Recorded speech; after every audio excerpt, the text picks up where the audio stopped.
What's up guys, this is Raf and welcome back.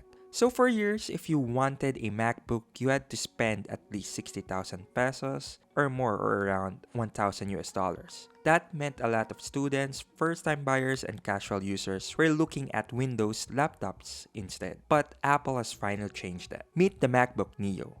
Apple's most affordable MacBook ever, starting at just around 599 US dollars. However, it increased to 699 US dollars or around 45 to 50,000 pesos, well thanks to the RAM apocalypse. But it's still the cheapest MacBook that you can get. It packs an A18 Pro chip, a gorgeous 13-inch liquid retina display, an all-day battery life, and the premium Mac experience we've come to expect. So the big question is the MacBook Neo actually worth buying, even with the price increase? Well, let's find out.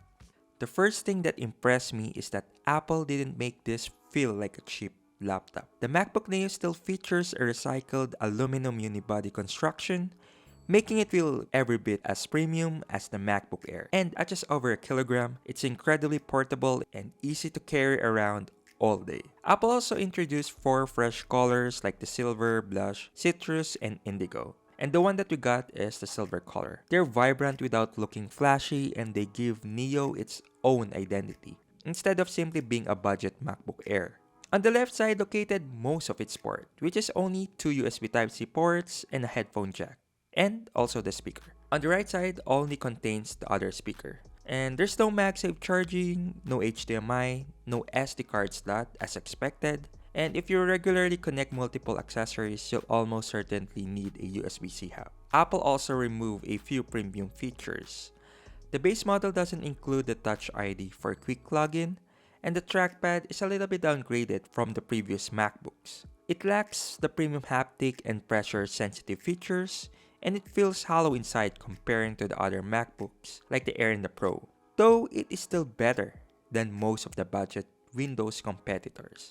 The keyboard is also comfortable for long typing session and it is white now, and it really looks aesthetically beautiful. I really like how large the buttons are and there's a good spacing in travel when typing through it. However, it is not backlit anymore, but it is still a very good keyboard.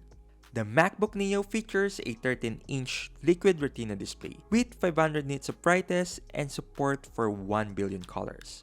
So whether you're editing photos, watching YouTube, attending online class, or simply browsing the web, everything looks crisp and vibrant. The bezels are thin now as well, and the display is easily one of the biggest highlights of this laptop. Compared to the similarly priced Windows laptops, it's difficult to find another display that matches Apple's combination of sharpness, brightness, and color accuracy.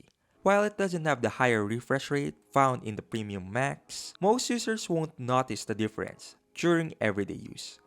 This is probably the most interesting part of the MacBook Neo. Instead of an M-series processor, Apple chose the A18 Pro, the same chip family used on its flagship iPhone 16 Pro Max. And this comes with 8GB of RAM and 256GB of storage for this base configuration. At first glance, that might sound like a downgrade, but in practice, the laptop feels surprisingly responsive. Opening a few Safari tabs, streaming videos, playing games, doing light photo or video editing, it can handle those tasks easily. Where you'll start to notice the limit is with demanding workloads, and also if you open a lot of apps. The Neo is limited only to 8GB of RAM, so professionals working with large 4K video projects, or complex software development, or intensive multitasking will be better served by the MacBook Air or Pro. It is also currently on Mac OS 26 Tahoe and expected to be updated to Mac OS 27. And if you're an Apple user, you will feel at home with this. With Apple ecosystem, everything feels seamless, especially if you already own an iPhone, iPad, or AirPods. Apple also built the Neo with Apple Intelligence in mind. So it does have AI-powered writing, summarization, image tools, and other on-device features run smoothly here. For students, office workers, and casual creators though, performance is just more than enough. Here are some of its benchmark scores.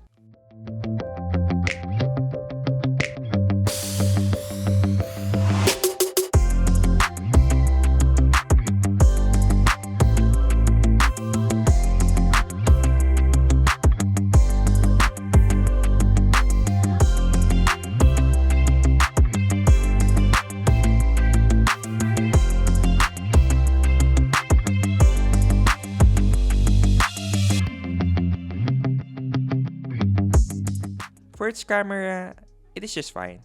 You get a 1080p FaceTime HD camera, which is better than most of its competitors.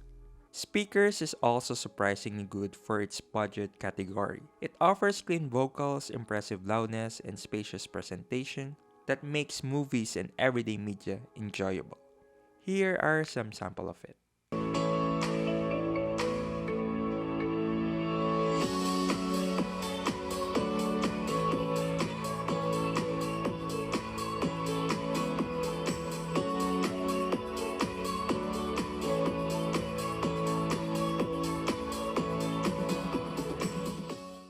Battery life is exactly what you expect from Apple. The company rates the MacBook Neo for up to 16 hours on a single charge for video playback. For typical tasks like browsing, writing, streaming, and schoolwork, getting through an entire whole shift or day without carrying the charger is very realistic. And its battery standby time is very superb as well. It can last for days or even a week without using it.